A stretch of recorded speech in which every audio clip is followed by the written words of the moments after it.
Hey, brassfacts here. Finally getting this video out. Today, the Strike Industries Strike Modular Chassis, formerly known as the Strike Rampage. If I say Strike one more time, I'm just going to call it the SMC from here on out. Here on the brassfacts channel, we are quite the fan of PDWs. Or maybe it's just me and you guys just put up with it for dog footage. PDWs have been an afterthought for the industry, with the main contenders being permanently out of stock, a literal Fisher Price toy that goes for $2,000, everything else requires a tax stamp out of the box, or is a clamshell design that doesn't hold zero. For those asking, as I'm sure many are, what is the point of this thing? Isn't a handgun just better? The very short answer is, in most scenarios, if you have the skill, yes it is. The long answer is, go ahead, watch this video right here. I spend an excruciating amount of time selling you on the Church of PDW. This slightly intermediate, long, but short answer is, we get a weapon that is significantly more controllable than a handgun, which for most tops out as an effective weapon at about 10 yards, and is something that is significantly more concealable than a rifle caliber system, either in bag or on body, allowing you to bring more firepower than a handgun, but still stay smaller and more concealable than something like a PDW rifle, like a SIG Rattler. So today we're going to take a look at one such PDW, a love child between the Flux Raider and a B&T USW, combining the straight pull raised optic design of the Flux Raider and a singular grip and folding stock or brace like the USW. On paper, this is actually a winning combo. Very few PDWs have that very high optic over bore, which is required, combined with a straight pull stock, which really enables the concept to work. Now technically, if we attach the included magwell grip thingy here, we just get a straight knockoff of the Flux Raider, but the mag style attachment really sucks. I used it for all of 2 minutes, and it also precludes the usage of a holster and a light. That's right, this thing can be used with a holster, and it is significantly cheaper priced than the not so venerable TP9 at $500 for the chassis system. The SMC is straightforward. P320 lower takes a 320 fire control group, and if you have a slide, put that on, you're off to the races. So yeah, this thing can ship straight to your door. Granted, you're going to want an optic, and that optic is affixed via, well, the optic mounting plate on the rear, which offers a huge range of available options. Unfortunately, for whatever reason, they decided to go down the route of pistol-mounted optics here, so RMR, 507, which is also RMR, Dr. Cut, you name it, if there's a pistol optic, you can mount it here. This is nice on paper, lots of options, but anyone that's used one of these for any length of time will quickly realize most pistol optics have a large amount of distortion when mounted this close to your face. And if you do this, you're going to get a nightmarish version of Republic Commando or whatever video game from that era where they decided that you really wanted to see the helmet HUD.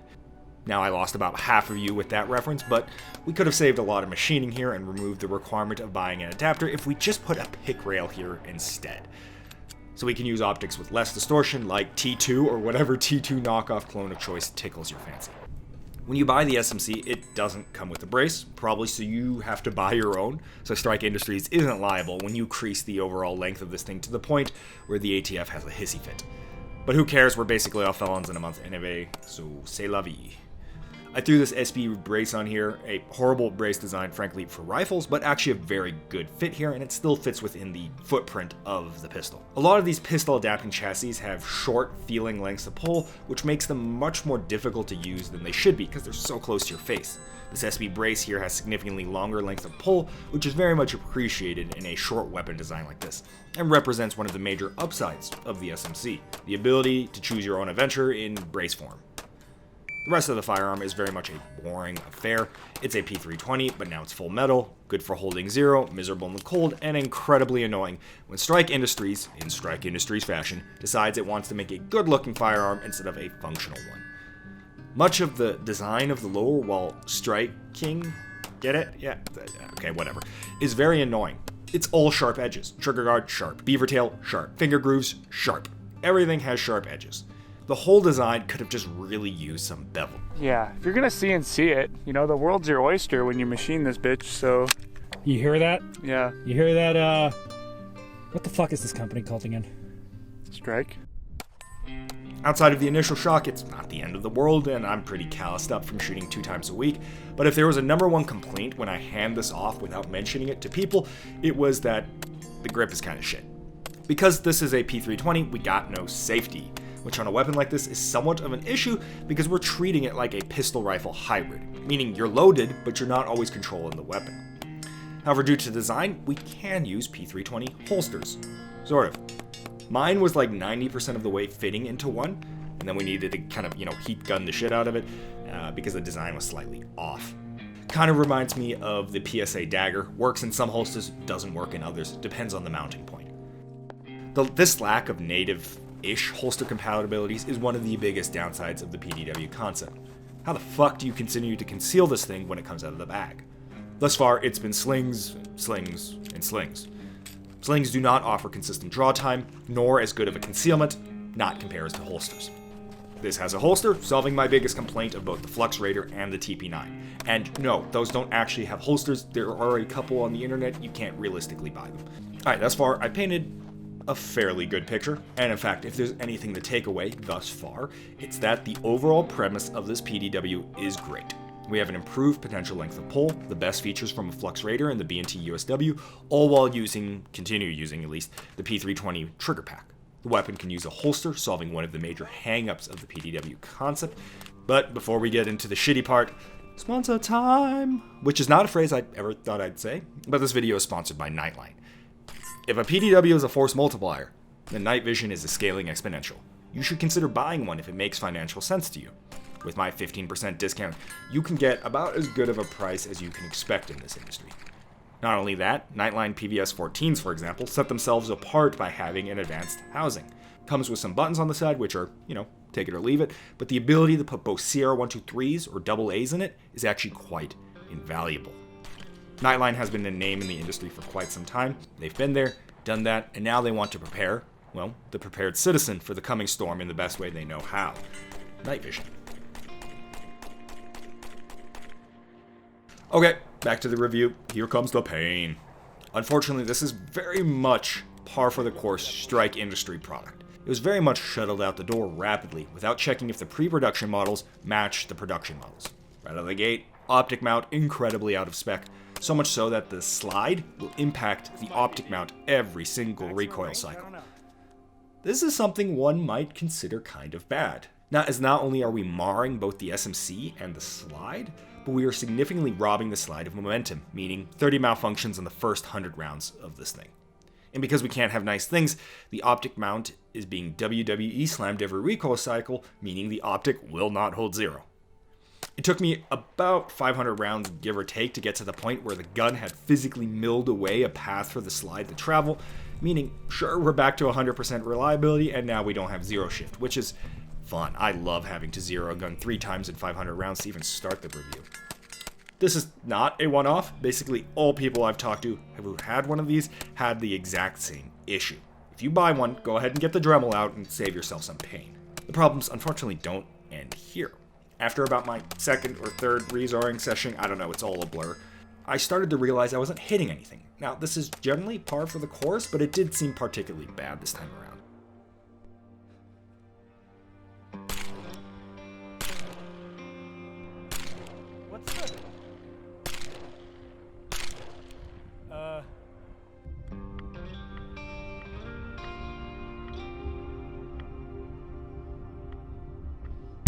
Oh, turns out the design of this thing, the brace stock section is actually bolted onto the back of the pistol section. It's not all one big piece.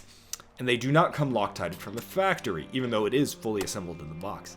These tiny little itty bitty ant screws came loose, and as such the bottom, much larger screw is the only thing holding the thing together, meaning when applying rearward force, this would flex out of the housing. Now we have a massive point of impact shift. I Loctited it and went for another 1,300 rounds, and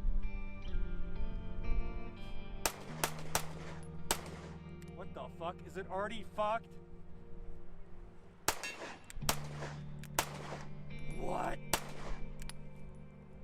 Oh no. Yeah, came loose again. Doesn't matter that I cranked these things beyond belief to the point where I was basically about to strip them. They came loose again. There was Loctite in it. You can see the Loctite because I put a fair bit on it. It came loose. These tiny screws cannot handle this recoil cycle. They're just too small for the task of being both at the apex of where the grip gets pulled into you and the recoil pivot point on top of it. Finally, on the note of the housing, because it gets brought up frequently, the optic rail portion itself, the elevated portion that holds the optic, is incredibly flimsy, and that would buckle easily under any hard impacts. Now, I think drop tests are somewhat overrated to a degree. Everything including aim points and EOTechs break from waist height drops, so the fact that stuff regularly does survive really speaks to how inconsistent and, in my view, kind of pointless a lot of drop tests are. Without question, this metal is way too thin to survive any kind of impact. It is a hair more than 1/16th at the thinnest point, meaning you sneeze on this thing and it will buckle. Alright, where do we stand in this? Well, we technically had zero malfunction since we fixed it. I mean, it's a P320, so we have that at least. Unfortunately, everything else on the execution of the design is half-baked. The design is good, but the execution leaves a lot to be desired. As it stands, it is not a serious use firearm, because it cannot handle serious use. Not on one front, but three. You drop it, complete loss of 0. You use it, loss of 0 due to slide impacts. And if you use it a lot, loss of 0 because it beats itself apart. Will Strike Industries fix this and offer a Gen 2 or Gen 3? I don't know. I guess they'll see how well this one sells. For now, hard pass. Try again next time, please. And maybe wait till Strike Industry verbally addresses the issues I've mentioned in this video, because these are intrinsic to the design. And if they don't mention it, it means they probably didn't fix it. Alright, anyway, thanks for watching. Sorry this one's kind of a bummer, but, welcome to Brassfacts channel. Most things are a bummer here. Sorry this one took so much time. It took a while to get through this. Turns out zeroing like 6 times is incredibly awful and slows you down a lot. Obviously, I wanted to do my due diligence, especially after we saw the first round of failures, so we set a pretty high round count to get to. We obviously didn't quite make it because it failed again, but you know what I mean. Anyways, that's that. Thanks for watching. Thanks for all the comments and support. Apparently, this brassfacts project is doing okay because we're on track for 100,000 by this summer.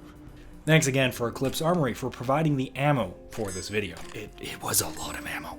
So next time you need to stock up on some training ammo, consider checking them out. PDWs are cool, but getting good with your handgun is a lot cooler.